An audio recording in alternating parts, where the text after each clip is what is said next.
Vous avez de ça peut-être remarqué que quand on lit une histoire, on est assez bon pour imaginer la voix de la gentille princesse ou du méchant traître. C'est quelque chose qui est assez naturel. On se dit que si un personnage possède des traits de personnalité, alors ça va se répercuter sur sa voix. Merci Disney.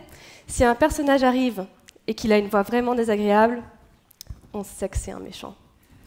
Mais on vous a jamais dit que la voix avait un lien avec la personnalité? Alors pourquoi est-ce qu'on est aussi prompt à se former une impression de quelqu'un et à le juger seulement sur sa voix? Eh bien, c'est un peu la question à laquelle j'essaie de répondre avec ma thèse. Et pour comprendre, il faut repartir assez tôt dans notre histoire et dans notre évolution et se rappeler que la voix, c'est notre instrument principal de communication. On a tous une identité vocale, un peu comme une empreinte digitale, mais qui est déterminée par la forme de notre corps. Et cette identité, elle est représentée sous forme d'une gamme qui va de grave à aigu et qu'on va colorer avec des émotions et des attitudes. Et ces sons qu'on transmet, on peut les mesurer en termes acoustiques et ils sont perçus par vous, par moi, par l'auditeur.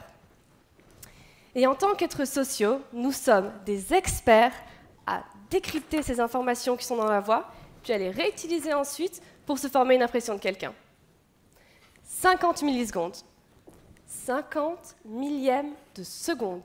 C'est le temps qu'il faut pour se former une impression de quelqu'un. C'est-à-dire qu'en 50 millisecondes, vous savez déjà si vous allez faire confiance à quelqu'un ou non.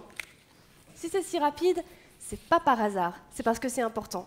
Il faut imaginer que les informations qui vont vers notre cerveau, c'est un peu comme un embouteillage sur une route de campagne. Et que si on doit prendre une décision rapidement, alors il faut que l'information, elle passe par une autoroute. Et c'est un peu ce que je cherche. Je cherche que si on a une intonation qui est importante dans une certaine situation, alors elle devrait être traitée plus rapidement. Et à ce moment-là, elle va prendre une autoroute et peut-être que ça va participer à se créer une représentation de cette personne différemment. Dans ma thèse, j'utilise une méthode simple qui consiste à déconstruire les intonations, puis ensuite à les mettre dans des situations particulières et voir si ça va influencer la perception qu'on a de la personne. Aujourd'hui, n'importe qui peut rentrer dans une bibliothèque et trouvera des siècles de littérature sur la question. Il verra par exemple que la voix d'un politicien a un lien avec le résultat des élections. Par contre, ce qu'il ne trouvera pas, c'est un modèle complet de la relation voix et représentation. Le but de ma thèse, c'est de trouver cette autoroute et d'établir ce fameux modèle de la relation entre la voix, la transmission et la représentation. Et qui sait, peut-être que l'année prochaine, on fera ces présentations en 50 millisecondes.